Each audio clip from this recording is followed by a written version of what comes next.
दोस्तों नमस्कार। दोस्तों, इंडियन पॉलिटी में अभी तक हमने directive principle of state policies के बारे में जान लिया था। पिछली क्लास में हमने डीपीएसपी को कवर किया है और आज की क्लास में हम राष्ट्रपति से संबंधित जो भी अनुच्छेद हैं भारतीय संविधान में, उनके बारे में जानेंगे। तो प्रेसिडेंट ऑफ इंडिया से रिलेटेड जो भी आर्टिकल्स हैं, ये अभी तक हम लोगों ने पार्ट 4 कंप्लीट किया था।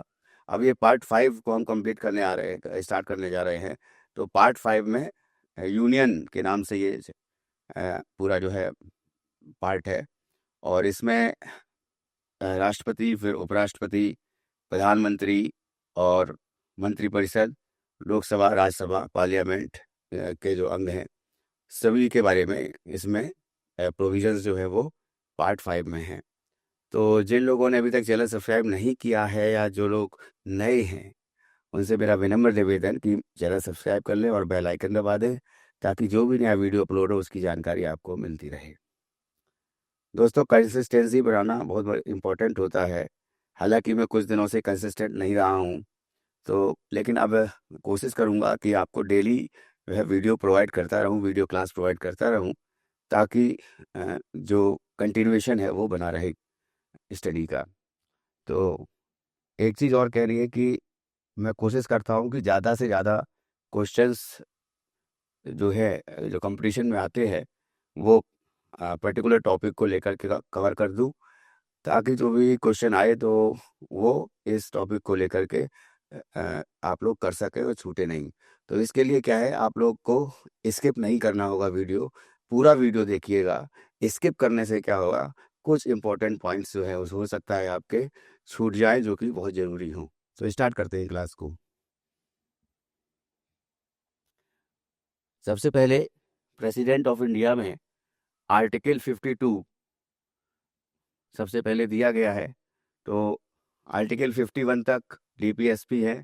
उसके बाद आर्टिकल 52 से लेके आर्टिकल 61 और कुछ अनुच्छेद और भी हैं, विशेष अनुच्छेद, जिनके बारे में हम चर्चा करेंगे, जो कि प्रेसिडेंट ऑफ इंडिया को लेकर के है। तो आर्टिकल 52 में कहा गया है कि there shall be a president of India, Bharat का एक राष्ट्रपति होगा। फिर article 53, the executive power of the union,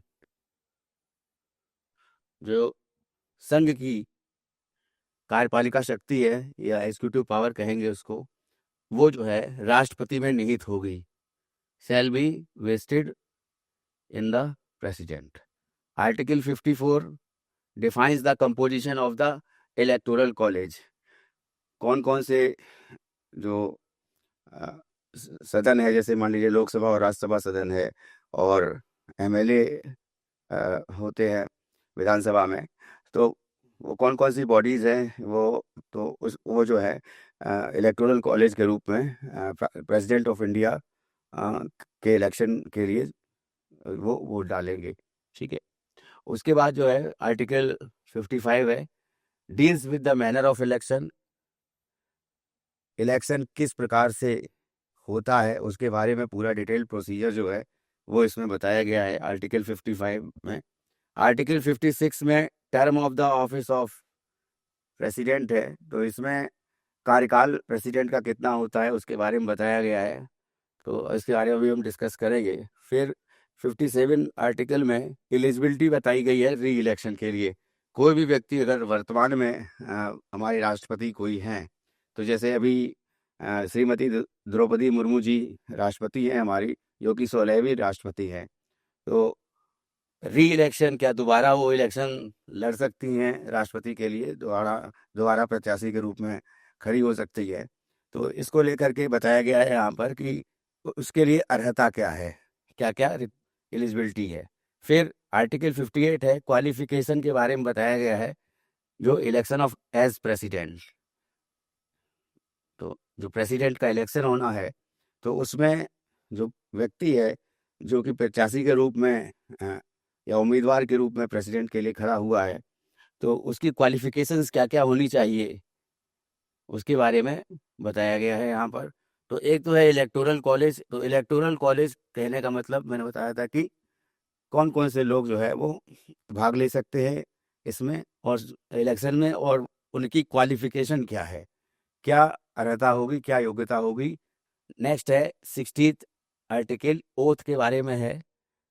तो तृतीय अनुसूची है, थर्ड जो शेड्यूल है कॉन्स्टिट्यूशन का, उसमें जो है दिया गया है ओथ के बारे में, अफर्मेशन के बारे में, कि जो पद और गोपनीयता की शपथ है वो मेंबर ऑफ पार्लियामेंट को लेकर के है, या मेंबर ऑफ लेजिस्लेटिव असेंबली के हैं, हो गए सदस्य, या फिर कोई केंद्र शासित प्रदेश है उसके उपराज्यपाल है या राज्यपाल है।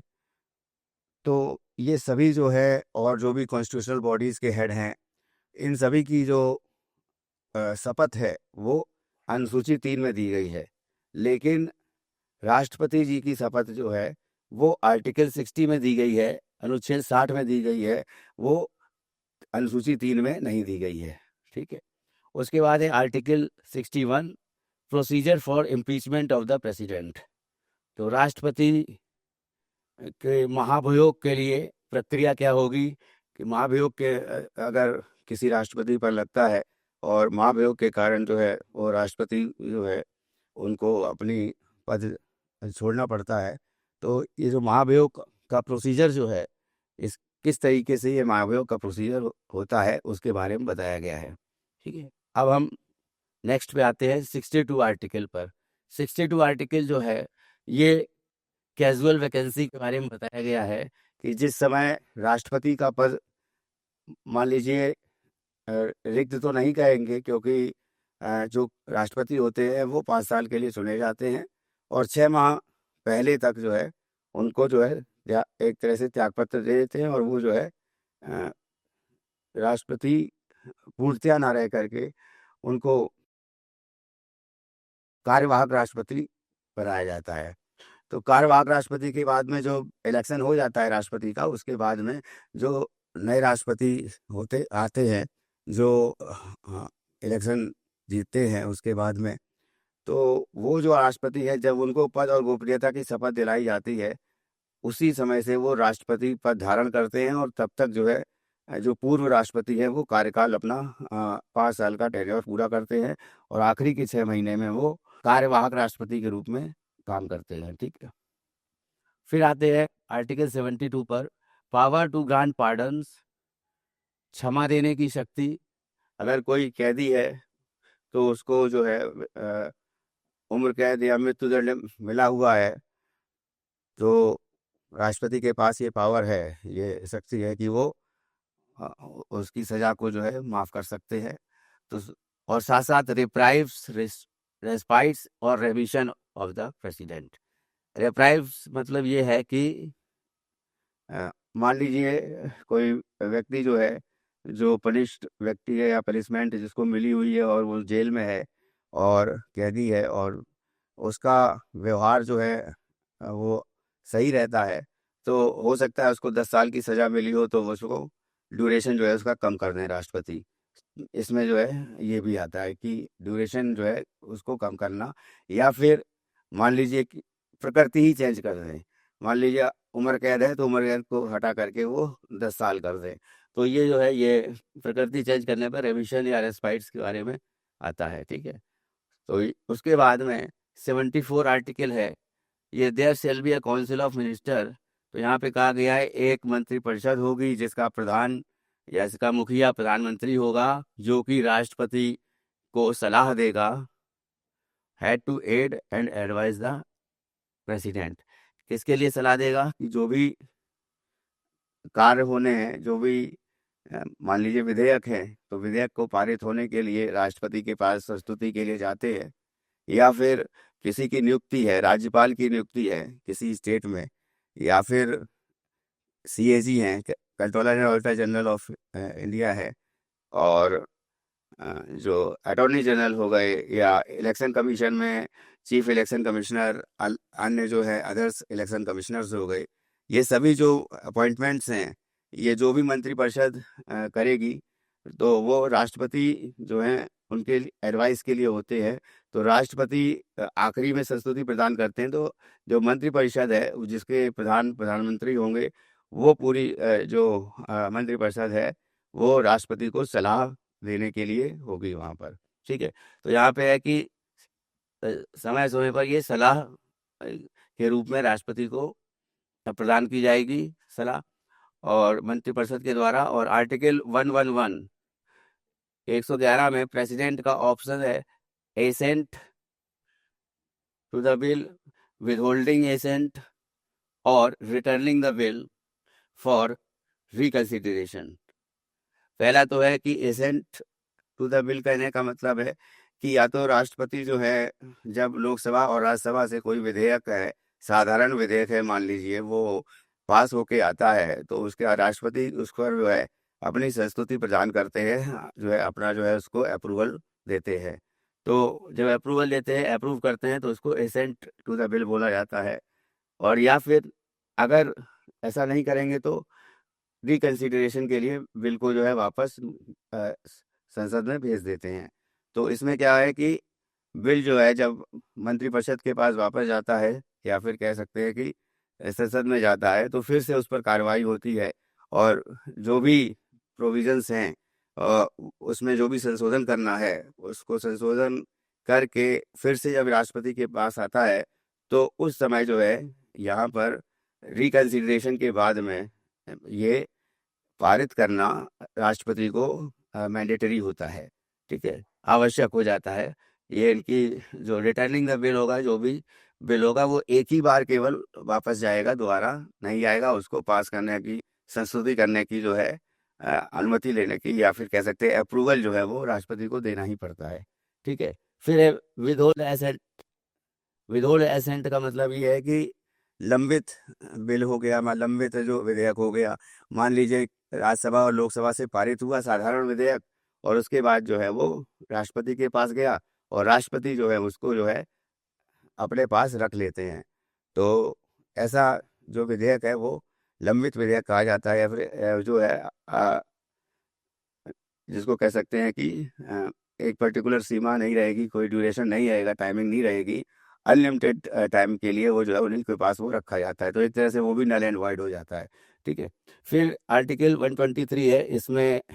आर्टिकल 123 में बहुत इंपॉर्टेंट है, ये अध्यादेश जारी करने की शक्ति है इसमें। Empowers the president to promulgate ordinances during the recess of parliament. Recess of parliament का मतलब ये है कि जिस समय मान लीजिए सत्र नहीं चल रहा है पार्लियामेंट का, तो जो सत्र है पहले और दूसरे सत्र के बीच में मान लीजिए कोई ऐसी घटना घटती है, या जो सार्वजनिक महत्व का विषय आता है जिस पर कानून बनाना आवश्यक होता है, तो उसके लिए राष्ट्रपति जो है वो जो अध्यादेश जो है वो जारी करते हैं। और वो अध्यादेश जो है पर्टिकुलर जो सार्वजनिक समस्या है, या कोई मान लीजिए आपदा आ गई है, प्राकृतिक आपदा, तो उसके लिए जो है ये इनको ये स्पेशल प्रोविज़न दिया गया हुआ है। राष्ट्रपति को ये अधिकार दिया गया है, और उनको ये जो है शक्ति दी गई है कि वो जब भी जो पार्लियामेंट है उसका सत्र ना चल रहा हो, उस समय पे भी ये ऑर्डिनेंस के माध्यम से, अध्यादेश के माध्यम से कानून बना सकते हैं। हाँ, इसमें एक चीज़ और है कि ये जो अध्यादेश जो पारित होगा, तो जब भी अगला सत्र बैठेगा, या अगला सत्र स्टार्ट होगा लोकसभा राज्यसभा का, तो अगले सत्र के शुरुआत के 6 वीक्स के अंदर ही, 6 सप्ताह के अंदर ही, ये जो ऑर्डिनेंस है, ये जो अध्यादेश जो पारित किया गया है, उसको वहाँ पर बहुमत से पारित जो संसद है, संसद में बहुमत से पारित होना अनिवार्य है। अगर ऐसा नहीं होता है तो ये अध्यादेश गिर जाएगा, और अध्यादेश जो है अपने आप जो है खत्म माना जाएगा। ठीक है, अब आते हैं qualifications for election as president. Qualification क्या क्या होती हैं? तो पहला तो है कि वो भारत का नागरिक होना चाहिए। ही और she must be the citizen of India. तो पहले तो सिटीजन आ गया। ठीक है, सिटीजनशिप। दूसरा जो है क्या है कि 35 ईयर्स की जो है एज होनी चाहिए उसकी, कम से कम।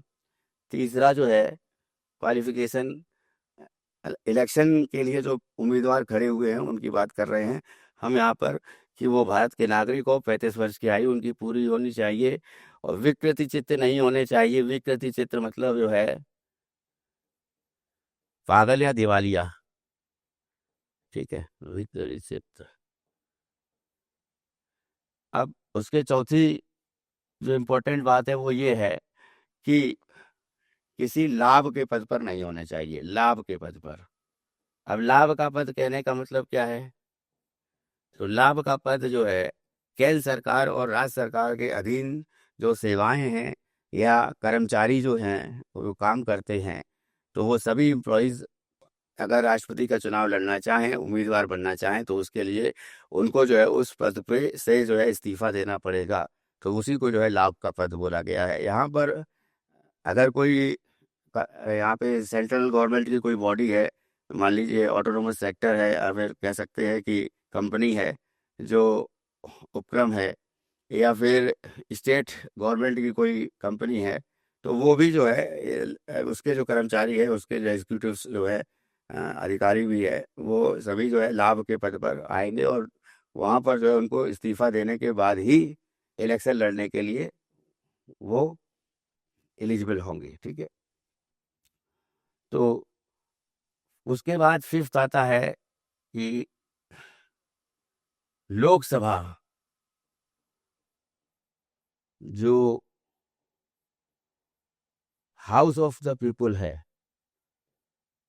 लोकसभा इसको निम्न सदन कहा जाता है, उच्च सदन राज्यसभा को कहा जाता है।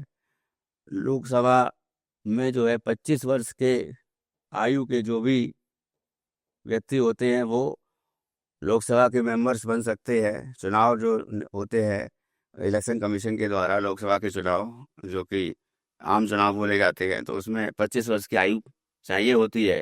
तो इसीलिए इसको जो है निम्न सदन बोला जाता है। और उच्च सदन जो है वो राज्यसभा को बोला जाता है, उसमें 30 ईयर्स की एज चाहिए होती है मिनिमम, तभी आप चुनाव लड़ सकेंगे। लोकसभा का 25 वर्ष में, और या फिर 25 वर्ष की आयु पूरी कर ली हो, या फिर राज्यसभा में क्या है, राज्यसभा के लिए 30 वर्ष की आयु अगर आपने पूरी कर ली है तो आप उसके लिए जो है चुनाव लड़ सकते हैं मेंबर ऑफ पार्लियामेंट के लिए। तो यहाँ पे लोकसभा का मेंबर बनने के लिए जो अर्हता चाहिए वो ही अर्हता जो है यहाँ पर राष्ट्रपति के लिए बोली गई है। तो लोकसभा का सदस्य बनने के लिए जो अर्हता चाहिए, ठीक है ना। उसके बाद आते हैं election of the president. Election कैसे होता है? अब जो क्वालिफिकेशंस हो गई उसके बारे में हमने बात कर ली। इलेक्शन में हम एकल संक्रमणीय समानुपाती नीति होती है, एकल संक्रमणीय समानुपाती जो मेथड होता है, तरीका जो है, उसके द्वारा ये चुनाव होता है और ये गुप्त मतदान होता है और बैलेट पेपर से होता है, ठीक है। और दूसरा जो चीज़ है सीक्वेंस के ऑर्डर में होता है, उसके बारे में हम बताएंगे। तो सबसे पहला जो है वो सिंगल ट्रांसफरेबल वोट सिस्टम होता है। तो इसमें सबसे पहले है क्या कि अब ये सिंगल ट्रांसफरेबल वोट सिस्टम क्या है? तो सबसे पहले मान लीजिए हम जानते हैं कि सभी राज्यों की जनसंख्या तो एक जैसी है नहीं है, और वहाँ पर जो है राज्यों में जो एमएलए की सीट्स हैं वो भी अलग अलग हैं। तो मान लीजिए कि वहाँ पर कोई value of the vote of the MLA क्या होगा, इसकी बात हम करेंगे। Value of the vote of the MLA ये होगा पॉपुलेशन कितनी है, वहाँ की जनसंख्या कितनी है उस राज्य की, बटे नंबर ऑफ सीट्स कितनी है जो एमएलए की सीट्स हैं, ठीक है ना, इंटू 1/1000। ये इतना फार्मूला है। जब इसको करेंगे तो ये value of vote of an MLA आ जाएगी। ये वैल्यू आ जाएगी एक वोट की, है ना, 1 वोट की ये वैल्यू आ जाएगी पर्टिकुलर व्यक्ति की, ठीक है। तो इस माध्यम से जो है लिया जाता है इनको। अब जो ये वैल्यू आएगी, वैल्यू फॉर 1 वोट आएगी, है ना, वैल्यू ऑफ द 1 वोट आएगी, तो इसमें जो है इस वैल्यू को value of the vote of an MLA जो है ये उसके बाद अपॉन यहाँ पे नीचे हो जाएगा कि यहाँ पे ये एमपी का वैल्यू है, वैल्यू ऑफ वोट, किसकी? एमपी की, मेंबर ऑफ पार्लियामेंट की। यहाँ पे ये होने के बाद में क्या हो जाएगा, जो वैल्यू है वोट की, एमएलए की जो हमें निकली हुई है, तो उसके जो है नीचे उसका डिवीजन होगा कि सीट्स कितनी हैं, सीट्स ऑफ एमपी, उस राज्य में सीट्स कितनी है उस हिसाब से वैल्यू ऑफ एमपी आ जाएगा, वोट वोट आ जाएगा एमपी का। अब यहाँ पे क्या है, इन दोनों को, अब ये हो गया एक इलेक्टोरल कोटा, तो ये यहाँ पे है value of vote of an MP की, वो भी हम निकाल चुके। इलेक्टोरल कोटा क्या है? इलेक्टोरल कोटा होने का मतलब है ये जो वोट निकले हैं, तो एमपी का जो वोट निकला है वैल्यू का, प्लस जो एमएलए का जो वोट निकला है, वैल्यू निकली है, वैल्यू ऑफ वोट, ठीक है, वो डिवाइड कर देंगे 2 से और +1, यहाँ पे इस तरीके से हो जाएगा, ठीक है। टोटल वैल्यू ऑफ वोट यहाँ पे हो जाएगा ये, इससे इलेक्टोरल कोटा निकल आएगा, इलेक्टोरल कोटा।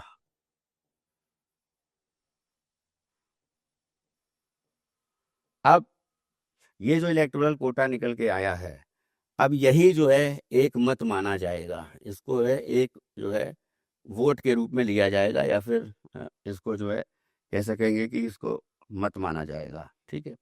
अब मान लीजिए यहाँ पर 4 कैंडिडेट हैं, उसके बारे में बता रहे हैं। अच्छा, नॉमिनेशन ऑफ द कैंडिडेट के बारे में बता देते हैं कि प्रपोजर्स, जो प्रस्तावक होंगे, 50 लोग ऐसे होंगे जो मेंबर ऑफ पार्लियामेंट होंगे, जो किसी उम्मीदवार को जिसको राष्ट्रपति बनाना है उसका जो है नाम देंगे, और उसके लिए जो है जो प्रपोजर्स कहे जाएंगे, प्रस्तावक कहे जाएंगे, और वो जितने प्रस्तावक होंगे उसी तरह से सेकंडर्स भी होंगे, यानी उनके जो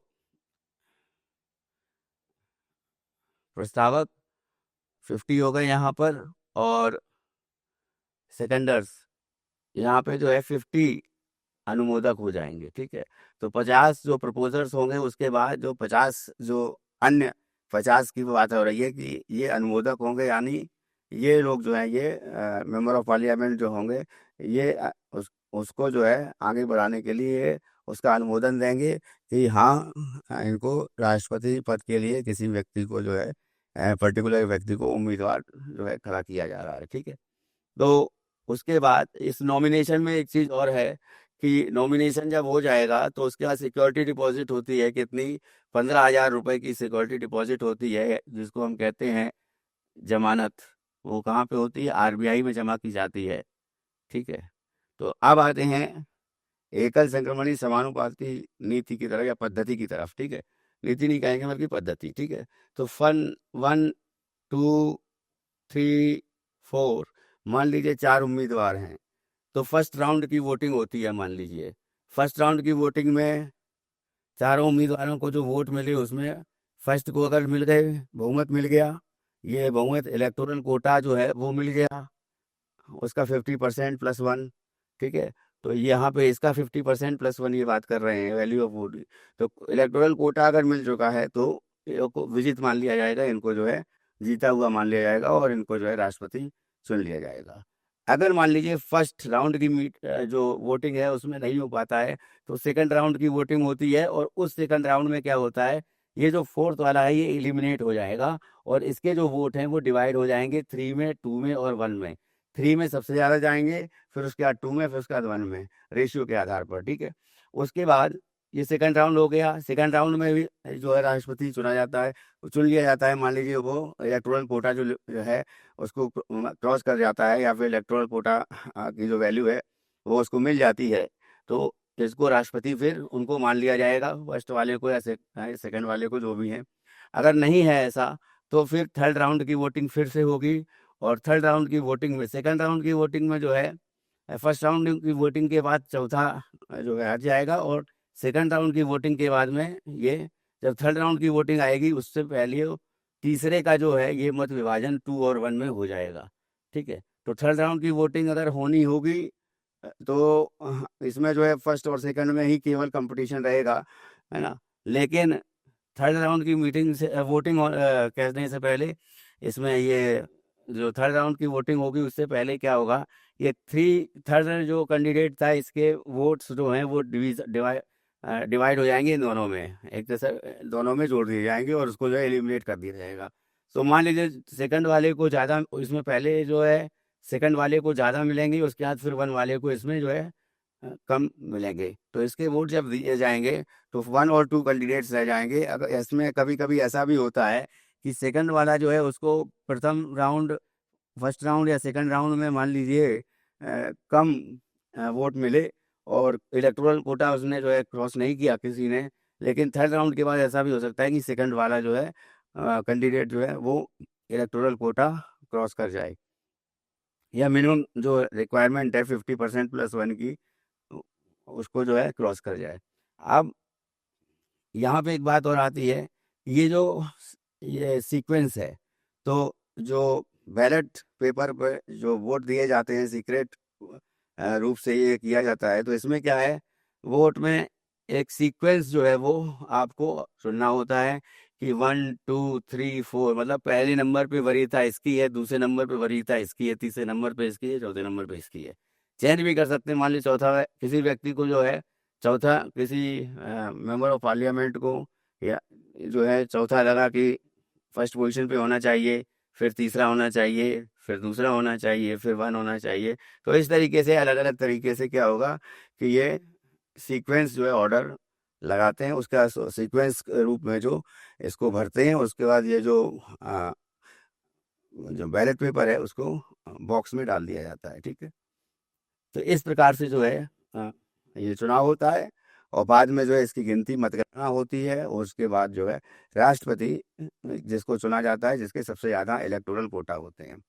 अच्छा, अब यहाँ पे एक बात और आती है, तो जब राष्ट्रपति चुन लिया गया तो मान लीजिए यहाँ पर इलेक्टोरल कोटा कंप्लीट कर दिया है राष्ट्रपति ने और वो राष्ट्रपति के लिए चुन लिया गया है, तो जब वो पद और गोपनीयता की शपथ लेगा राष्ट्रपति, तो जब तक वो जो करंट जो प्रेसिडेंट हैं वो कार्यवाहक राष्ट्रपति के रूप में हो जाएंगे और 6 मंथ के अंदर ये होता है पूरा प्रोसीजर।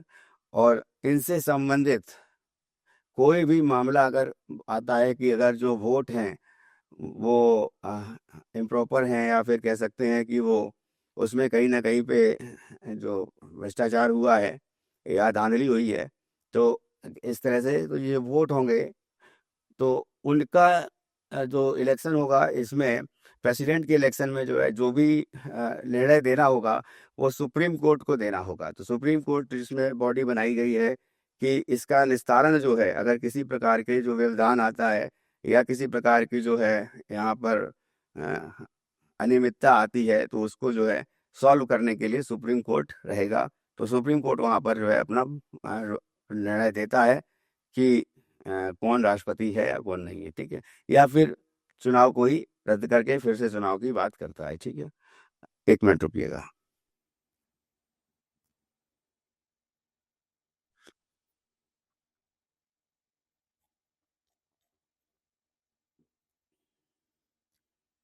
हाँ, तो ये हो गया हमारा इलेक्शन ऑफ द प्रेसिडेंट के बारे में जो मैंने बताया। अब आते हैं नेक्स्ट, एग्जीक्यूटिव पावर, कार्यपालिका शक्ति क्या है प्रेसिडेंट की। तो पहला तो है executive power of the union, जो संघ की कार्यपालिका शक्ति है वो राष्ट्रपति में समाहित है, राष्ट्रपति में निहित है। ऑल एग्जीक्यूटिव एक्शन, जितने भी कार्यपालिका को लेकर डिसीजन लिए जाते हैं या गवर्नमेंट को लेकर के, केंद्र सरकार को लेकर जो भी डिसीजन लिए जाते हैं वो राष्ट्रपति के नाम से लिए जाते हैं, taken in the name of the president. अब इसमें क्या है कि सबसे पहली बात यह है कि हम लोग जानते हैं यहाँ पे कि मंत्रि परिषद लोकसभा के प्रति उत्तरदायी होती है और मंत्रि परिषद का मुखिया जो है वो कौन होता है, प्रधानमंत्री होता है। तो जो भी डिसीजन जो लेने होते हैं राष्ट्रपति को, तो वो राष्ट्रपति के नाम से कहा, इसलिए कहा गया है क्योंकि जो प्रधानमंत्री हैं और जो मंत्रिपरिषद है वो जो भी निर्णय देगी तो राष्ट्रपति उसी की सलाह से काम करेंगे, मंत्रिपरिषद की सलाह से। अभी क्या हो गया है, चलन में आ गया है कि कुछ सरकारों पिछले कुछ सरकारों ने जो है जो अलग चलन बनाया है, उसमें क्या है कि कैबिनेट, किचन कैबिनेट के नाम से एक कैबिनेट मिनिस्ट्री में 3-4 लोग होते हैं, वही डिसीजन देते हैं और उनके सलाह से ही प्रधानमंत्री काम करते हैं, और प्रधानमंत्री फिर उसके बाद जो है जो सलाह देते हैं उसके उनके सलाह पर राष्ट्रपति कार्य करते हैं। तो मान लीजिए वित्त मंत्रालय है और रक्षा मंत्रालय हो गया, गृह मंत्रालय हो गया, या और भी एक एक दो मंत्रालय, एक कृषि मंत्रालय हो गया, तो ये मंत्रालय जो है 3-4 मंत्रालय मिलके भी इसको जो है डिसीजन देते हैं प्रधानमंत्री के साथ मिलकर के। जो भी बिल पर चर्चा होती है या फिर जो भी ऑर्डर निकालना होता है उस ऑर्डर पर ये डिसीजन देते हैं, और उनके डिसीजन के आधार पर ही राष्ट्रपति के नाम से ये गवर्नमेंट जो है वो उसके जो पावर जो हैं वो रहते हैं। यानी राष्ट्रपति को हमेशा जो है मंत्रिपरिषद की सलाह पे ही काम करना होता है, ठीक है। और लोकसभा जो है, मंत्रिपरिषद जो है वो लोकसभा के प्रति उत्तरदायी होती है, ये आर्टिकल 75 में कहा गया है, ठीक है। अब president can make rules to specify how orders and documents are authenticated. President, यहाँ पे बात की गई है कि प्रेसिडेंट जो है वो रूल्स बना सकते हैं, नियम बना सकते हैं, कानून वो जो है बना सकते हैं जो स्पेसिफाई करे कि किस तरह से ऑर्डर हैं या डॉक्यूमेंट हैं उनको ऑथेंटिकेटेड किया जाए, उनको जो है एक अप्रूव किया जाए, ठीक है, या वो ऑथेंटिकेटेड है, या कह सकते हैं कि वो पूरी तरह से प्रमाणित है, ठीक है। वैलिडिटी ऑफ ऑथेंटिकेटेड ऑर्डर, अब इसकी वैलिडिटी कितनी होती है डॉक्यूमेंट की? Can not be questioned on the grounds that they were not made by the president. ये रूल्स हैं या फिर ऑर्डर्स हैं, इनका जो ऑथेंटिकेटेड ऑर्डर्स एंड डॉक्यूमेंट्स जो हैं वो किसी भी रूप में उन पे जो है प्रश्न नहीं किया जा सकता है, उन पर किसी भी रूप से जो है प्रश्न चिन्ह नहीं लगाया जा सकता है, क्योंकि वो पूरी तरह जो है प्रेसिडेंट के द्वारा ही नहीं पारित किए गए हैं। प्रेसिडेंट के द्वारा नहीं पारित किए गए, इसका मतलब क्या है कि they were not made by the president. कहने का मतलब है ये जो प्रेसिडेंट हैं हमारे, ये सभी को पता है कि प्रेसिडेंट को एक तरह से जितने भी जो भी ऑर्डर्स निकालने होते हैं या डॉक्यूमेंट्स होते हैं, वो ऑर्डर्स और डॉक्यूमेंट्स जो हैं वो मंत्रिपरिषद की सलाह से ही होते हैं। मंत्रिपरिषद की सलाह से ही, वो मंत्रिपरिषद का मुखिया कौन होता है? वो होता है प्रधानमंत्री, ठीक है। तो यहाँ पे ये भी कह सकते हैं प्रधानमंत्री की सलाह से, ठीक है। तो उसके बाद है president can make rules to allocate government business among ministers.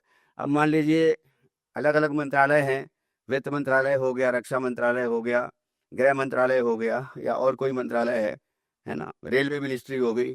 तो ये सारे रूल्स जो हैं, ये जो गवर्नमेंट निकालती है, तो उसको बिजनेसेस को लेकर के भी तो गवर्नमेंट जो है के द्वारा जो भी कार्य किए जाते हैं, सरकार जो भी नीतियां निकालती है या जो भी ऑर्डर्स निकालती है, तो वो सभी जो हैं वो प्रेसिडेंट के नाम से होते हैं। और इसमें जो है ये प्रेसिडेंट जो है इनका एलोकेशन होता है, एक तरह से ये जो है एलोकेट करते हैं कि ये जो है किस मिनिस्ट्री से संबंधित है।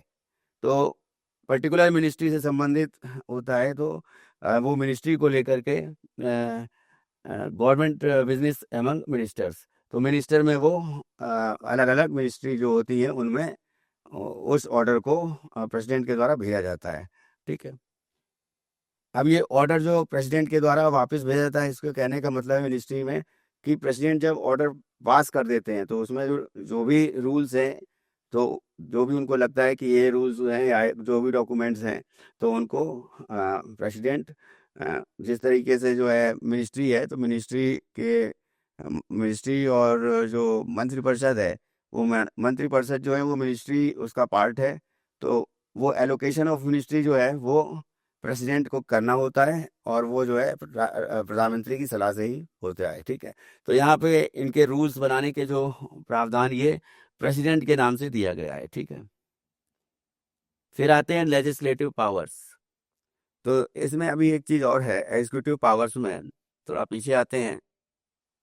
एग्जीक्यूटिव पावर्स में जो है ये एक चीज़ और है। मान लीजिए यहाँ पर पहला तो है राज्यपाल की नियुक्ति, दूसरा है जो राज्यों में राज्यपाल होते हैं उनकी नियुक्ति जो है प्रधानमंत्री की सलाह से की जाती है। और दूसरा जो है राज्यपाल की नियुक्ति के अलावा जो भी संवैधानिक पद हैं जैसे चीफ इलेक्शन कमिश्नर हैं या इलेक्शन कमिश्नर हैं या यूपीएससी के चेयरमैन हैं, इंडियन पब्लिक सर्विस कमीशन के जो चेयरमैन हैं या अन्य मेंबर्स हैं उनकी नियुक्ति है। हाई कोर्ट और सुप्रीम कोर्ट के जजेस हैं, चीफ जस्टिस ऑफ इंडिया हैं, इनकी नियुक्ति है। या फिर वित्त आयोग को लेकर के आर्टिकल 280 में वित्त आयोग दे रखा है, वित्त आयोग के अध्यक्ष की नियुक्ति है। तो जो भी नियुक्तियां होती हैं और जो भी कॉन्स्टिट्यूशनल बॉडीज हैं उनकी नियुक्तियां होती हैं जो, तो उनके हेड्स की वो सभी नियुक्तियां राष्ट्रपति करते हैं प्रधानमंत्री की सलाह से। ठीक है, उसमें अटॉर्नी जनरल ऑफ इंडिया भी आते हैं, उसमें उपराज्यपाल भी आते हैं केंद्र शासित प्रदेश के। तो ये सभी नियुक्तियां जो है ये राष्ट्रपति प्रधानमंत्री की सलाह से करते हैं। ठीक है, या कह सकते हैं मंत्रिपरिषद की सलाह से करते हैं। ठीक है, उसके बाद आते हैं लेजिस्लेटिव पावर्स। लेजिस्लेटिव पावर क्या है? लेजिस्लेटिव पावर है कि समनिंग एंड प्रोरोगिंग पार्लियामेंट। एक तो होता है कि सत्र जो है उसका प्रारंभ, तो यहाँ पे समनिंग का मतलब है सत्र जो है वो प्रारंभ होता है। जब प्रारंभ तो जब सत्र प्रारंभ होता है तो अ, सदन का या कह सकते हैं पार्लियामेंट का, है ना, संसद का, अब ये सत्र प्रारंभ स- करना किसकी जिम्मेदारी है? तो यहाँ पे राष्ट्रपति ही सत्र प्रारंभ करते हैं। तो यहाँ पे एक तो चीज है ये सत्र का प्रारंभ करना, और दूसरा है प्रोरोगिंग। प्रोरोगिंग मतलब है सत्रावसान, यानी सत्र का अंत करना।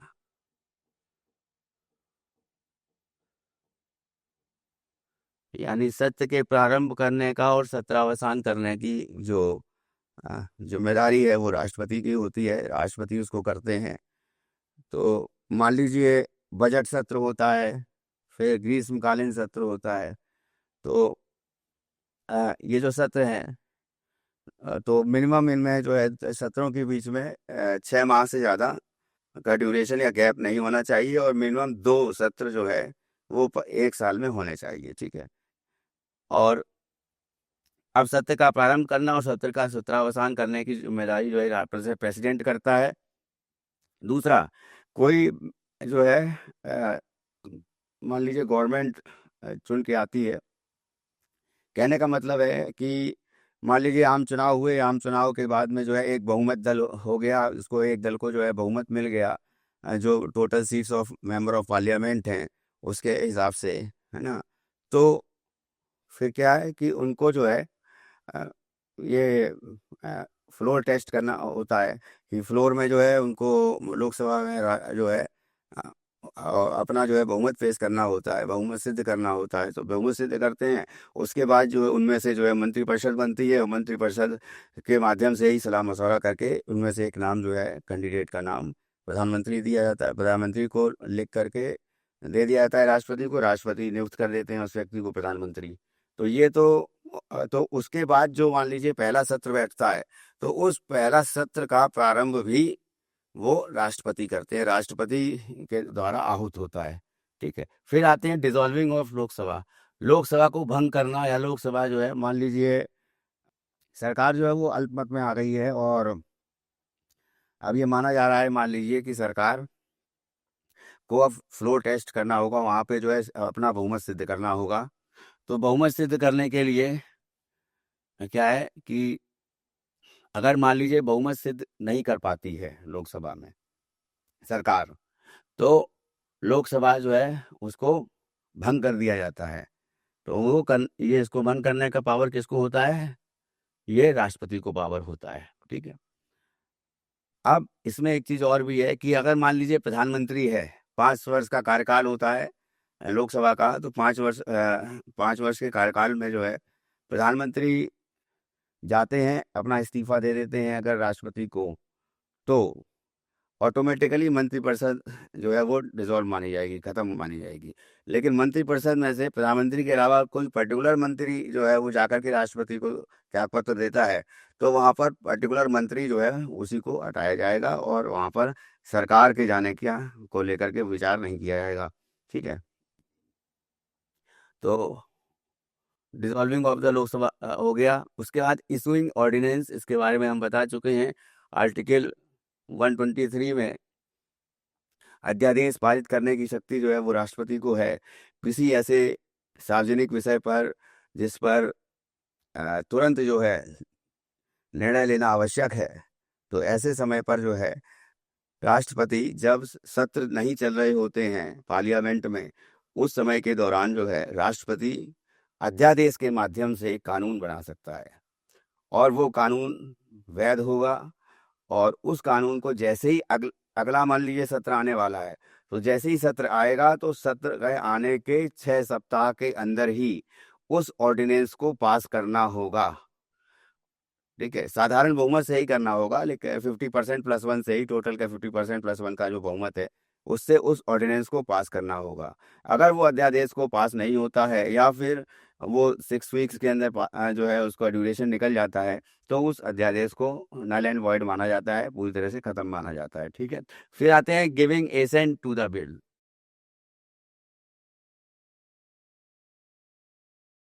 साधारण विधेयक।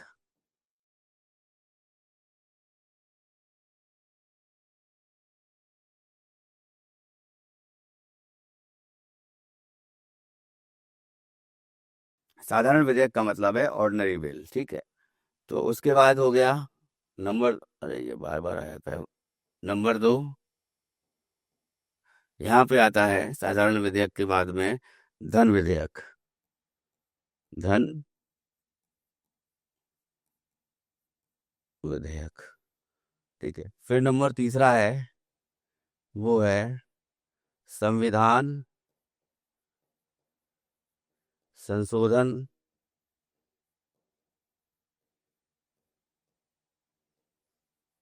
विधेयक। ठीक है। अब ये 3 मान लीजिए हो गए, और चौथा एक और है, वो है वित्त विधेयक। वित्त विधेयक बेसिकली इसको दे रखा है अलग से। तो अब साधारण विधेयक जो होता है सिंपल मेजोरिटी से पास होता है, यानी लोकसभा या राज्यसभा में किसी में भी ये बिल जो है इंट्रोड्यूस कर दिया जाता है और उसके बाद इस बिल पर चर्चा होती है। चर्चा होने के बाद में इस बिल को एक सदन के द्वारा पास किया जाता है, फिर दूसरे सदन में जाता है, दूसरे सदन के द्वारा जो है 50%+1 जो मेजोरिटी है उससे पास किया जाता है, और उसके बाद राष्ट्रपति के पास भेजा जाता है। राष्ट्रपति जो है इस पर अपना जो है मत देते हैं, या अपना जो है एसेंट एक तरह से कह सकते हैं कि आ, संस्तुति प्रदान करते हैं। ठीक है। तो संस्तुति प्रदान करने का मतलब है उसको जो है अप्रूवल देते हैं उसको, बिल को। और अप्रूवल जब मिल जाता है किसी साधारण विधेयक को, तो वो कानून का रूप धारण कर लेता है, पहली चीज। दूसरा है कि जो मैंने पहले बताया था कि हो सकता है वो अप्रूवल ना दें उस बिल को लेकर के, और बिल को दोबारा रिकंसिडरेशन के लिए वापस भेजें संसद में। तो जब वो दोबारा वो विधेयक जो है साधारण विधेयक मान लीजिए किसी चेंजेस होने के बाद में उसमें से कुछ जो भी प्रावधान है उनको हटाया गया और कुछ प्रावधान को जोड़ा गया मान लीजिए, तो चेंजेस जो भी हुए उसके बाद जब वो राष्ट्रपति के पास जाता है, तब जो है राष्ट्रपति को संस्तुति देना अनिवार्य होता है, उनको जो है इसको अप्रूव करना अनिवार्य होता है। ठीक है। तीसरा जो है वो है जिसको हम कहते हैं वीटो पावर। वीटो पावर क्या है? ये पॉकेट वीटो होता है। ये हमारे देश में पॉकेट वीटो जो है ये बेसिकली क्या है कि राष्ट्रपति के पास कोई विधेयक आया और राष्ट्रपति ने अनिश्चित काल के लिए अपने पास रख लिया और उस बिल पर फिर कोई चर्चा भी नहीं हुई, तो इसको जो है ये वीटो पावर के माध्यम से जो है राष्ट्रपति उसको विदहोल्ड कर लेते हैं, विदहोल्ड द बिल, है ना। ठीक है। तो इस तरीके से अब इसमें थोड़ा सा और हम चीज़ें जोड़ देते हैं। धन विधेयक जो है ये 110 आर्टिकल होता है। साधारण संविधान संशोधन विधेयक ये 368 आर्टिकल होता है। वित्त विधेयक 117 आर्टिकल होते हैं और कुछ प्रोविजन जो हैं वो धन विधेयक 110 के भी उसमें शामिल होते हैं। अब वित्त विधेयक जो है, हर धन विधेयक वित्त विधेयक है, लेकिन हर वित्त विधेयक धन विधेयक नहीं है, ठीक है ना, ये याद रखिएगा। तो इसमें धन विधेयक को लेकर के क्या प्रोविजन है? धन विधेयक को राष्ट्रपति जो है वापस नहीं कर सकते, या उसको उनको एसेंट टू द बिल जिसको कहेंगे कि उनको पारित करना अनिवार्य होता है, उनको अप्रूवल देना अनिवार्य होता है, यहाँ पे संस्तुति प्रदान करना उसको अनिवार्य होता है। धन विधेयक को लेकर के कोई विधेयक धन विधेयक है या नहीं, इसका निर्णय हमेशा अ, लोकसभा अध्यक्ष लेते हैं। लेकिन धन विधेयक को जो पार्लियामेंट है, पार्लियामेंट में जब रखवाया जाता है तो पार्लियामेंट में जो इंट्रोड्यूस किया जाता है वो राष्ट्रपति के द्वारा जो है उसको इंट्रोड्यूस किया जाता है। साधारण विधेयक में लोकसभा और राज्यसभा में अगर किसी प्रकार का कोई कन्फ्लिक्ट है, मतभेद है किन्हीं संशोधनों को लेकर के, तो उनकी संयुक्त बैठक बुलाई जाती है जिसकी अध्यक्षता जो है वो लोकसभा अध्यक्ष करते हैं। तो संयुक्त बैठक की अध्यक्षता लोकसभा अध्यक्ष करते हैं, लेकिन राष्ट्रपति जो है उसको आहूत करता है, ठीक है, या बुलाता है।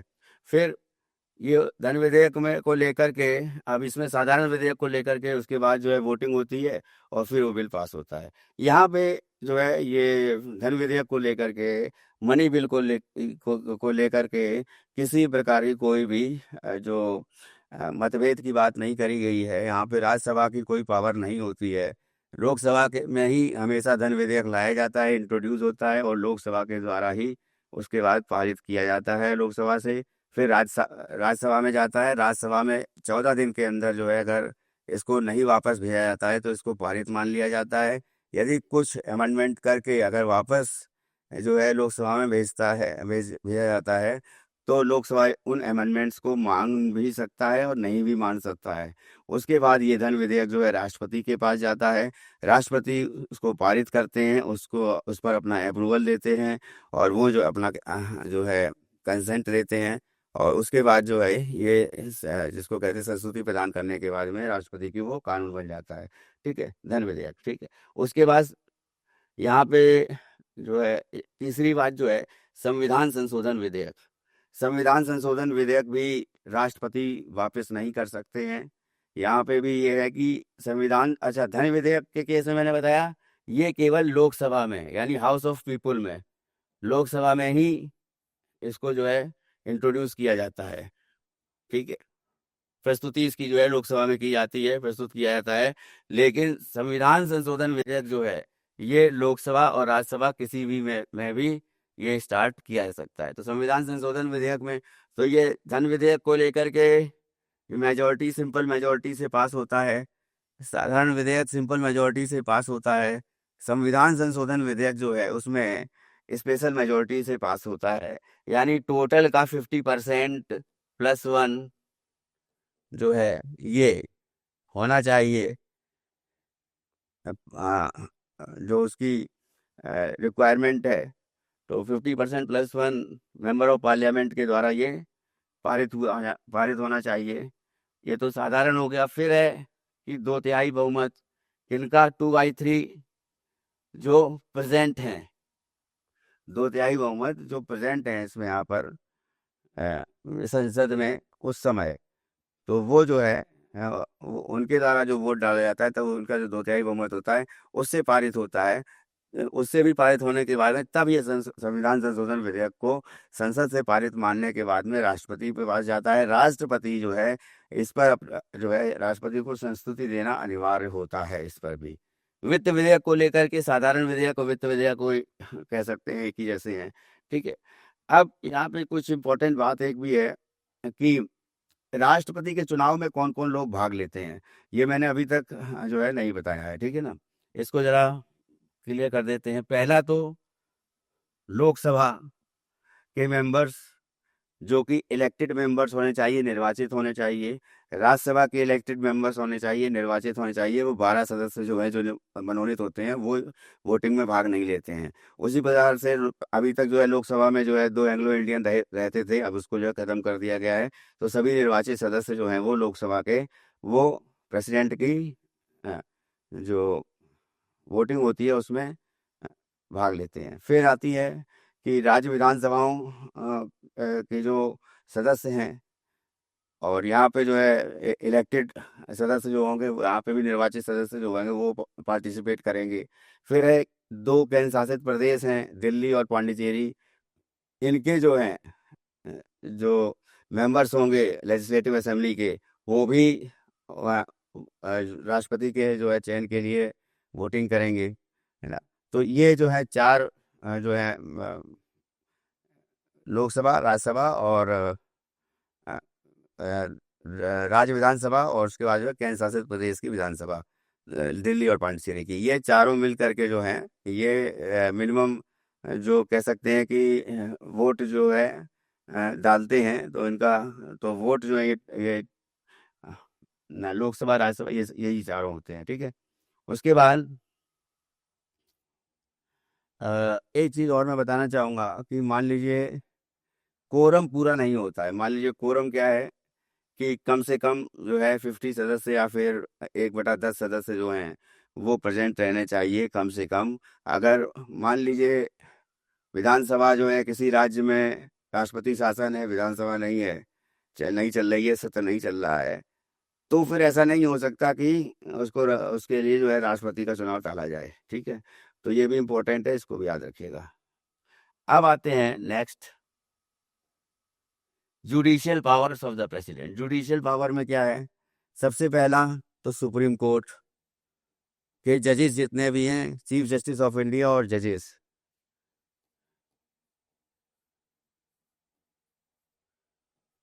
दूसरा जो CJI, chief justice of India, इनकी नियुक्ति, हाई कोर्ट में जजेस की नियुक्ति, और हाई कोर्ट में जो चीफ जस्टिस हैं उनकी नियुक्ति करते हैं कौन? राष्ट्रपति करते हैं। तो अपॉइंटमेंट ऑफ जजेस हो गया। Seeking advice from the supreme court. अब मान लीजिए कोई ऐसा विषय है जिस पर राष्ट्रपति को कोर्ट की, सुप्रीम कोर्ट की एडवाइस चाहिए, तो सुप्रीम कोर्ट जो है राष्ट्र का समय समय पर राष्ट्रपति जो है उच्चतम न्यायालय की को जो है एडवाइस जो है उसकी सलाह ले सकते हैं किसी भी मामले पर। परंतु यह आवश्यक नहीं है कि राष्ट्रपति उस सलाह को माने ही, ठीक है। तो सलाह लेना जो है वो राष्ट्रपति लेते हैं, और उसके बाद जो है उसको उस सलाह को मानना ही, जो मानना जाना, ये उन पर डिपेंड है, ठीक है। उसके बाद पार्डनिंग पावर।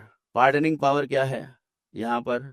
पार्डनिंग पावर ये है कि राष्ट्रपति की, कि मान लीजिए जैसा कि मैंने बताया, कोई पहला तो कोई किसी को मान लीजिए मृत्युदंड दिया गया, फांसी की सजा दी गई, फांसी की सजा दी गई, और व्यक्ति जो चाहता है कि 6 महीने और टल जाए या 1 साल के लिए टल जाए, तो एक तो वो है पूरी तरह माफ करना, कि पूरी तरह से क्षमा प्रदान करना।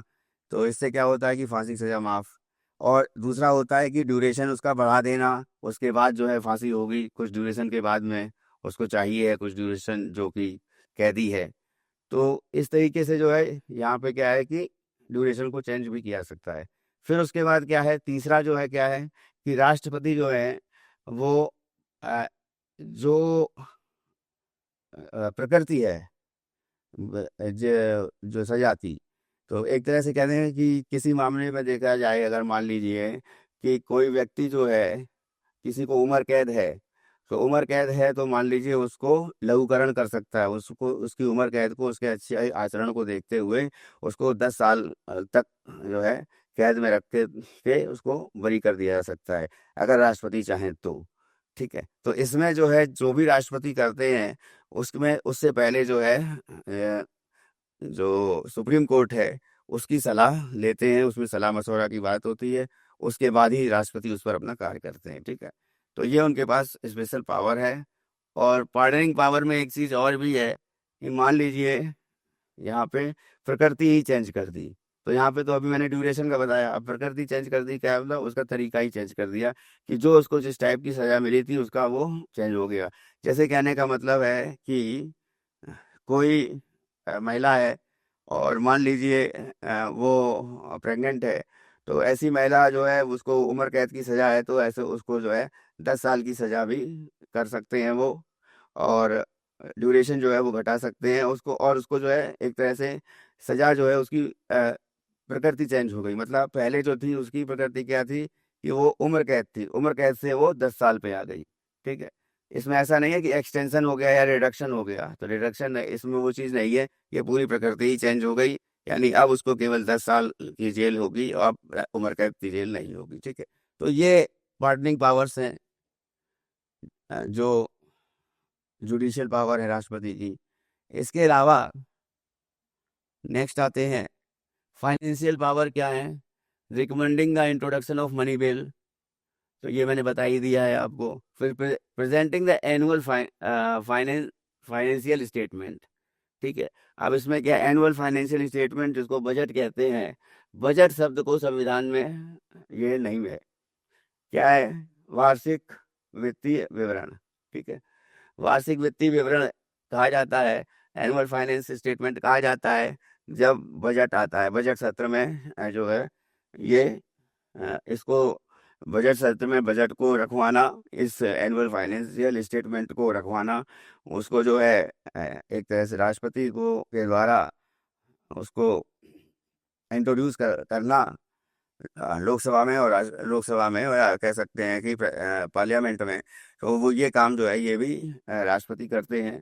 उसके बाद जो है controlling the contingency fund of India. Contingency fund कहने का मतलब है कि क्या क्या कंटिजेंसी फंड है, तो आकस्मिक निधि होती है, तो जब भी कोई आपदा आती है या कोई ऐसी बात आती है कि मान लीजिए कहीं भूकंप हो गया या बाढ़ आ गई या किसी प्रकार का कोई जो कह सकते हैं प्राकृतिक आपदा आती है, या फिर कोई महामारी आती है, बीमारी आ जाती है, तो ऐसे जो है आकस्मिक जो अ, समय पर जो है अचानक जो है कोई ना कोई परेशानी या कोई ना कोई देश के सामने आती है, और इस केस में जो है जो कंटिजेंसी फंड होता है, आकस्मिक निधि होती है, वो राष्ट्रपति के पास होती है, और राष्ट्रपति उस आकस्मिक निधि का प्रयोग करके उसको जो है उसमें से आकस्मिक निधि से जो है धन जो है वो पर्टिकुलर आपदा के बचाव के लिए उसको देते हैं। तो यहाँ पर ये जो कंटिजेंसी फंड है, इसको भी ये प्रधानमंत्री की सलाह से ही ये राष्ट्रपति अ, इस पर अपना निर्णय लेते हैं। तो इनके पास जो है ये कंटिजेंसी फंड ऑफ इंडिया के लिए कंट्रोलिंग की ये पावर है। फिर constituting the finance commission, 280 article में दे रखा है फाइनेंस कमीशन, वित्त आयोग। तो वित्त आयोग जो है इसकी नियुक्ति राष्ट्रपति करते हैं। ठीक है, वित्त आयोग की दो चीजें नहीं बताई अभी तक मैंने। टर्म, टर्म देखिए सभी को पता है 5 साल होता है, और 5 साल से 6 महीने पहले तक जो है वो चुनाव फिर स्टार्ट हो जाते हैं राष्ट्रपति के, तो उसको है ना। और दूसरा जो है सैलरी कितनी मिलती है, तो सैलरी जो होती है वो राष्ट्रपति की 5 लाख रुपए होती है। ठीक है, ये सैलरी होती है, और उसके साथ साथ जो भी भत्ते होते हैं वो भी उनको मिलती है। अम, उसके बाद नेक्स्ट आते हैं मिलिट्री पावर क्या है। मिलिट्री पावर जो है कि ये जो है तीनों सेनाओं के अध्यक्ष बोले जाते हैं, तो सुप्रीम कमांडर बोले जाते हैं आर्मी नेवी एयरफोर्स के। और यहाँ पर फिर वो जो है बात आती है कि आर्मी नेवी और एयरफोर्स के जो चीफ होते हैं, जैसे जनरल हो गए आर्मी के या नेवी के, जो है ये एडमिरल हो गए, और उसके बाद जो है एयरफोर्स के एयर चीफ मार्शल हो गए। इनकी नियुक्ति भी राष्ट्रपति के द्वारा की जाती है, अपॉइंटमेंट इनकी नियुक्ति। ठीक है, उसके बाद ऑल इम्पोर्टेंट ट्रीटीज, जितनी भी संधियां होती हैं, जितने भी कॉन्ट्रैक्ट्स होते हैं,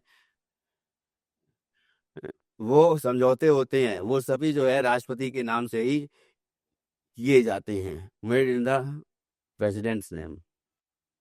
ठीक है। मिलिट्री पावर के बाद नेक्स्ट है इमरजेंसी पावर। अब नेशनल इमरजेंसी, राष्ट्रीय आपातकाल, तो ये अ, जो है पार्ट 18 में गिवन है आपातकाल, और ये जो है कहाँ से लिया गया है, साउथ अफ्रीका से लिया गया है। तो नेशनल इमरजेंसी, मान लीजिए युद्ध का कोई जो है युद्ध छिड़ जाता है इंडिया की सिक्योरिटी को लेकर के, मान लीजिए किसी देश से हमारा युद्ध छिड़ रहा है, युद्ध के मामले में, या फिर सशस्त्र विद्रोह हो जाता है, या फिर जैसे वार की बात आ गई, तो वार में जो है ये युद्ध की बात आ गई, बाहरी आक्रमण की बात आ गई, और आर्म्ड रिबेलियन कहने का मतलब है सशस्त्र विद्रोह की बात आ गई। इससे पहले आंतरिक अशांति था, सशस्त्र विद्रोह से पहले। लेकिन मोरारजी देसाई की सरकार जब आती है, जब इंदिरा गांधी के बाद में की सरकार के बाद में, तो ये इसको जो है बदल दिया जाता है, 42वें संविधान संशोधन के द्वारा सशस्त्र विद्रोह कर दिया जाता है, ना कि आंतरिक अशांति। ये तो आंतरिक अशांति को लेकर के अब जो है किसी प्रकार कोई नेशनल इमरजेंसी नहीं लगाई जाती है, ठीक है। अब जब भी नेशनल इमरजेंसी 352 के अंतर्गत आती है, और सिक्योरिटी को लेकर के, इंडिया की सिक्योरिटी को लेकर के, कोई सुरक्षा को लेकर के ये प्रावधान होता है, तो इसमें क्या है कि मौलिक अधिकार की बात आती है, फंडामेंटल राइट्स। अब ये फंडामेंटल राइट्स जो है कौन कौन से, देखिए, तो 19th जो है फंडामेंटल राइट में, जो 19th है, वाक और अभिव्यक्ति की स्वतंत्रता, कहीं पर भी जाके घूमने की स्वतंत्रता, कहीं पर भी बसने की स्वतंत्रता, और कहीं पर भी जो है जो सम्मेलन करने की स्वतंत्रता, ठीक है। तो ये जो स्वतंत्रता है 19(1)(a) में, या कह सकते हैं, तो ये ऑटोमेटिकली ये जो है समाप्त हो जाती है। तो इस पर जो है ये ऑटोमेटिकली खत्म हो जाती है, जैसे ही इमरजेंसी रहेगी 19(1)(a) को खत्म माना जाता है।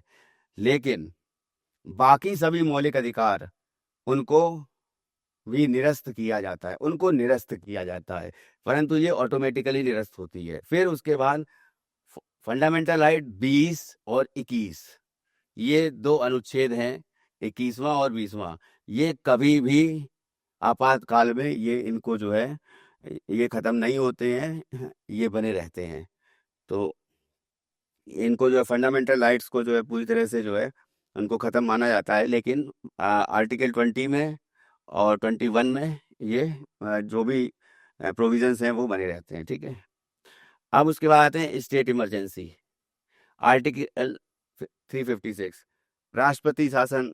अब जब कभी भी ऐसा होता है कि राज्य में राज्यपाल को ऐसा लगता है कि जो सरकार है, जो राज्य सरकार है, वो संविधान के अनुरूप नहीं कार्य कर रही है, या फिर संविधान का जो है अतिक्रमण हो रहा है, तो ऐसे केस में क्या होता है, गवर्नर जो होते हैं, राज्यपाल जो होते हैं राज्य के, वो राष्ट्रपति को सूचित करते हैं कि यहाँ पर जो है राष्ट्रपति शासन लगा दिया जाए, ताकि जो सरकार जो है वो, चूंकि सरकार जो है वो संविधान के अनुरूप कार्य नहीं कर रही है, संविधान सम्मत कार्य नहीं कर रही है, संविधान का अतिक्रमण कर रही है, ठीक है।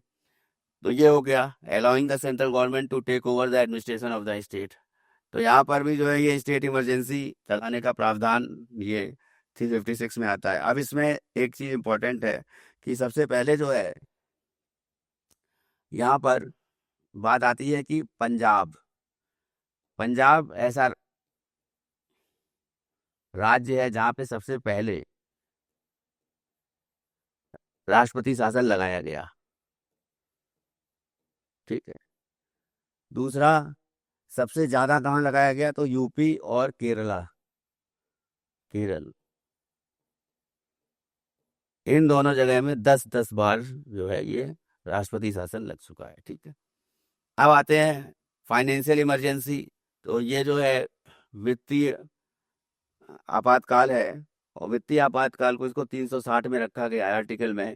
तो declare if the president is satisfied, अगर जो है राष्ट्रपति को ऐसा आभास हो जाता है या कि वो देश में जो है फाइनेंशियल स्टेबिलिटी नहीं है, या फिर देश की जो आर्थिक स्थिति है वो स्थिर ना हो करके वो एक तरह से देश जो है वो आर्थिक तंगी में चला गया है, तो ऐसे कार टाइम पे जो है फाइनेंशियल इमरजेंसी जो है ये लगा दी जाती है 360।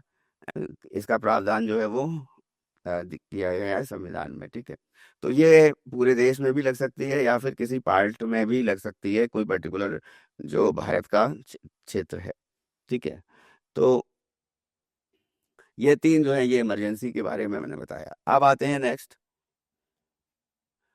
Discretionary power of the president. यहाँ पे जो विवेकी शक्ति है उसके बारे में है कि राष्ट्रपति को जो है अ, कहने का मतलब ये है कि जब मान लीजिए चुनाव होते हैं, और चुनाव लोकसभा के चुनाव हुए मान लीजिए, और लोकसभा के चुनाव होने के बाद में किसी भी पार्टी को बहुमत नहीं मिला, या उसके बाद जो है अलायंस भी होता है, 4-5 पार्टियों का या 10 पार्टियों का इनका जो है एक ग्रुप होता है, तो अलायंस होता है, समझौता होता है, तो उसको जो है जैसे एनडीए अलायंस है या इंडिया जो अलायंस है, तो जिस अलायंस को मेजोरिटी मिलती है उसको ही जो मंत्रिपरिषद उसकी बनती है, उसको जो है मंत्रिपरिषद का को जो है ये राष्ट्रपति अपॉइंट करते हैं मंत्रिपरिषद की सलाह से प्रधानमंत्री को, ठीक है। और उसके साथ साथ जो है अगर मान लीजिए क्लियर मेजोरिटी जो है वो किसी को नहीं मिलती है, कहने का मतलब है कि पूर्णतया जो है वो बहुमत नहीं मिलता है जितना चाहिए होता है, यानी कि 50% +1, ठीक है। तो जो बहुमत है जब वो नहीं मिलता है, तो उसके बाद में जो राष्ट्रपति है वो जिसके पास सबसे ज्यादा सीटें होती हैं, जिस पार्टी के पास, या फिर कह सकते हैं जो पार्टी सबसे ज्यादा जो है सीट से सबसे आगे होती है, और या फिर कह सकते हैं कोई भी घटक दल होते हैं, तो सारे घटक दल को मिला करके मान लीजिए कोई एक ग्रुप बना है या फिर अलायंस है, जैसे एनडीए है ना। तो एनडीए अलायंस जो है, अब इसको मान लीजिए बहुमत नहीं मिला, तो फिर भी वो जो है अगर मान लीजिए सबसे ज्यादा सीट्स कवर अप करते, सबसे ज्यादा सीट जीतते हैं, तो राष्ट्रपति अपने विवेक के अनुसार जो है सबसे ज्यादा जो सीट जीते हुए अलायंस है उसको जो है उनमें से जो लोगों से मशवरा जो होता है आपस में, उसके बाद उनमें से एक बंदा, एक पर्सन जो है वो उसको प्रधानमंत्री चुना जाता है पहले उस दल में, और उसके बाद जो है वो दल जो प्रधानमंत्री जब चुन लिया जाता है उस दल के द्वारा, तब वो राष्ट्रपति को जो है इसकी इंफॉर्मेशन भेजी जाती है कि ये इनको प्रधानमंत्री नियुक्त किया जाए। तो प्रधानमंत्री की नियुक्ति जो है वो राष्ट्रपति करते हैं। उसके बाद जो सेकंड है, इसमें तो है no party has the clear majority, ये बात की गई है। तो president can exercise discretion in choosing who can form a government, ठीक है। मेजोरिटी अगर किसी को नहीं मिलती है तो अब इसमें ये आवश्यक नहीं, अभी तक ये चलन में रहा है कि जिसके पास जो है सबसे ज्यादा सीटें जो होती हैं वो जीत के आता है, कोई अलायंस या फिर कोई पार्टी, तो वो भले वो बहुमत से दूर हो तो उसको ही जो है आमंत्रित किया जाता है। तो ये एक तरह से चलन में रहा है। लेकिन राष्ट्रपति को यहाँ पे ये भी है, प्रावधान ये भी है कि अगर फर्स्ट बार में, पहली बार में जो मान लीजिए वो अपना जो है बहुमत सिद्ध नहीं कर पाता है लोकसभा में, तो तो उसको जो है हो सकता है कि दूसरा मौका वो अन्य जो अलायंस है उसको मिले, और वहां पर जो है अन्य अलायंस की सरकार बने। तो कुछ भी पॉसिबल है, लेकिन जो अभी तक जो भारतीय संविधान के अनुरूप जो है जो चलन में रहा है वो हमेशा जो सिंगल लार्जेस्ट पार्टी होती है, सिंगल लार्जेस्ट अलायंस होता है, उसी को सबसे पहले आमंत्रित करते हैं राष्ट्रपति जो है सरकार बनाने के लिए, और इसके लिए उनको जो है बहुमत सिद्ध करना होता है, जो या फ्लोर टेस्ट इसको कहते हैं लोकसभा में, ठीक है। फिर प्रेसिडेंट आल्सो हैज डिस्क्रिशन और इन अपॉइंटिंग सर्टेन अदर ऑफिसर्स। अब जो है प्रेसिडेंट जो है अदर ऑफिसर्स को अपॉइंट करते हैं, और साथ साथ जो है स्टेट गवर्नर्स को अपॉइंटमेंट करते हैं, through is the usually done on the advice of the prime minister. तो यहाँ पे ये बात पहले से ही हम कर चुके हैं कि प्रधानमंत्री के सलाह से ही या मंत्रिपरिषद की सलाह से ही जो है वो राष्ट्रपति कार्य करते हैं। तो जो भी राष्ट्रपति अब मान लीजिए किसी की नियुक्ति करनी है, गवर्नर की नियुक्ति करनी है राज्य में, या उपराज्यपाल की नियुक्ति करनी है केंद्र शासित प्रदेश में, या चीफ इलेक्शन कमिश्नर की या इलेक्शन कमिश्नर की नियुक्ति करनी है, या सीएजी की नियुक्ति करनी है, या अटॉर्नी जनरल की नियुक्ति करनी है, ठीक है। तो उसके बाद जो है नेक्स्ट आते हैं इम्पीचमेंट क्या है? अब इम्पीचमेंट में महाभियोग की बात कर रहे हैं, ठीक है। अब ये जो है महाभियोग, पहला तो है राष्ट्रपति पद। कैसे, मान लीजिए एक 3-4 तरीके हैं जिनसे राष्ट्रपति पद जो है वो वैकेंट होता है। पहला तो, या तो मृत्यु, पहला तो कह सकते हैं तो त्याग पत्र दे दे, ठीक है, अपना जो है रेजिग्नेशन दे दे। दूसरा,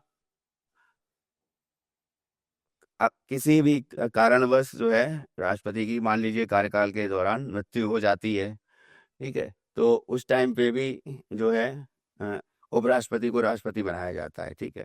उसके बाद तीसरा जो है वो क्या है कि इम्पीचमेंट, महाभियोग। तो महाभियोग के कारण भी जो है राष्ट्रपति को हटाया जाता है। तो महाभियोग का क्या है कि इसमें जो है प्रोसेस किया जाता है कि मान लीजिए लोकसभा या राज्यसभा किसी एक में ये इम्पीचमेंट जो है होगा, महाभियोग जो है उसका प्रोसेस स्टार्ट होगा, ठीक है। उसके बाद जो है इसमें जो पहली, मान लीजिए चाहे लोकसभा में पहले आ जाए चाहे राज्यसभा में पहले आ जाए, तो उसमें जो एक तरह से ये प्रोसीजर जो है, ये महाभियोग की प्रक्रिया जो है, सबसे पहले तो जो है इसमें कि लोकसभा में अभी आ सकता है और राज्यसभा में भी आ सकता है, ठीक है, और इम्पीचमेंट प्रोसेस, ठीक है। अब जब ये प्रोसेस करने जा रहे हैं हम, ऐसा जो है जब संसद के द्वारा बोला जाता है और सरकार के द्वारा, तो यहाँ पे बेसिकली क्या है कि लोकसभा और राज्यसभा में जब ये प्रोविजन जो है स्टार्ट किया जाता है, उसी समय 14 दिन का नोटिस जो है वो राष्ट्रपति को दिया जाता है कि आप पहले 14 दिन के लिए जो है पहले सूचित किया जाता है राष्ट्रपति को कि आपके खिलाफ में महाभियोग प्रक्रिया का के द्वारा जो है आपको हटाया जाना है। तो क्या आप या तो इससे त्याग पत्र पहले ही दे दें, नहीं तो जो है आपको इसका जो है इसको जो है फेस करना पड़ेगा। तो 14 दिन का इनको नोटिस पीरियड दिया जाता है। साथ में क्या है कि अब जब नोटिस मिल जाता है तो उसके बाद जो है प्रेसिडेंट जो है उनको, अच्छा यहाँ पे एक बात है कि प्रेसिडेंट को उस एपियर होने का right to appear and represented during the investigation. तो वहाँ पे जो भी इन्वेस्टिगेशन होती है, तो एक लोकसभा के द्वारा मान लीजिए पारित किया गया ऐसा महाभियोग प्रस्ताव, और वो प्रस्ताव जो है जब राज्यसभा में जाता है तो राज्यसभा उसका इन्वेस्टिगेशन करता है। उसके बाद अगर वो तथ्य सही पाए जाते हैं तो क्या होता है, उस पर राज्यसभा मोहर लगा देती है, और उसके बाद जो है ये पूरी तरह से जो है राष्ट्रपति जो है की महाभियोग की प्रक्रिया जो है वो खत्म हो जाती है, और उसके बाद उनको जो है हटा दिया जाता है। तो the resolution must be signed at least 1/4। यहाँ पे एक बात है कही गई है कि 1/4 मेंबर जो हैं, इतने का जो है वो हाउस में जिस भी उसमें सदन में, चाहे लोकसभा में या राज्यसभा में, जिस भी सदन में ये राष्ट्रपति का को पर महाभियोग लगाने का जो प्रस्ताव है वो स्टार्ट होता है, या उसको प्रोसेस को स्टार्ट किया जाता है, तो 1/4 जो मेंबर हैं वो house of were it is include, 1/4 member जो है वो उनका समर्थन उसको चाहिए होता है, एट लिस्ट। तो ये रिजोल्यूशन जो है 1/4 मेंबर के द्वारा, ये जो टोटल मेंबर है उनका 1/4 का रिजोल्यूशन ये मेंबर्स का होना चाहिए। तो वो इंट्रोड्यूस करते हैं। फिर उसके बाद जो है अदर हाउस इन्वेस्टिगेट करता है चार्जेस को। House investigating the charges find them substantiated, यानी कि इनको अगर मान लिया गया कि ये सही है, ऑथेंटिकेटेड है जो भी चार्ज हैं राष्ट्रपति को, तो राष्ट्रपति को क्यों महाभियोग लगाएगा कोई? तो राष्ट्रपति को महाभियोग जो है केवल और केवल संविधान सम्मत कार्य ना करने के लिए ही जो है उनको इसी आरोप को लेकर के उनको जो है उनके पद से हटाया जा सकता है महाभियोग की प्रक्रिया के द्वारा। तो जब ये इसको ये एक तरह से ऑथेंटिकेटेड जब चार्जेस उनके मान लिए जाते हैं कि हाँ ये जो है सही है, उसके बाद it must pass the resolution to the effect, और उसके बाद वो रेजोल्यूशन जो है वो महाभियोग प्रस्ताव है उसको पास करना होता है। फिर जब एक से दूसरे सदन में गया, उसके बाद जो है प्रस्ताव पारित कर दिया गया, तो रिजोल्यूशन जो है must be pass by the majority. अब यहाँ पे बात आती है कि विशेष बहुमत की। तो टोटल जो है मेजॉरिटी के एटलीस्ट 2/3 बहुमत जो है वो टोटल का मेंबरशिप का ये बहुमत से पास होना चाहिए वो प्रस्ताव, महाभियोग प्रस्ताव, किसी राष्ट्रपति के महाभियोग को लेकर के हैं, जो सुप्रीम कोर्ट के जस्टिस होते हैं, ठीक है।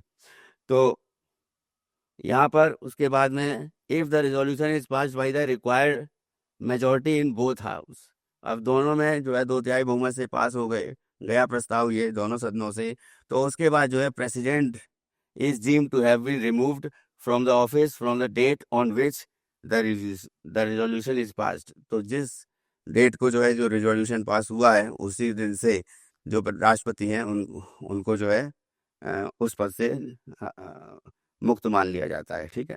तो ये इम्पीचमेंट की प्रोसेस जो है ये इम्पोर्टेंट है। जो हमने इम्पीचमेंट के बारे में जाना, तो इसको मैं समझता हूँ कि आप लोग समझ चुके होंगे अच्छी तरह से। और इसमें एक बात और कही गई है कि इसमें भी जो है प्रस्तावक होते हैं वो 50 प्रस्तावक होते हैं, 50 प्रस्तावक होते हैं, वो 50 प्रस्तावक जो हैं वो नाम देते हैं, उसके बाद ऐसा होता है। लेकिन अभी तक किसी पर भी महाभियोग जो है वो नहीं लगाया गया है किसी भी राष्ट्रपति पर, ठीक है। तो आज की क्लास को यही विराम देते हैं, और जिन लोगों ने चैनल सब्सक्राइब नहीं किया है वो सब्सक्राइब कर लें और बेल आइकन दबाएं, ताकि जो भी नया वीडियो अपलोड हो उसकी जानकारी आपको मिल जाए। और अगर आपको ये वीडियो क्लास पसंद आती है तो लाइक ज़रूर करें, हमारा समर्थन करें, हमारे चैनल को जो है प्रमोट करें। धन्यवाद।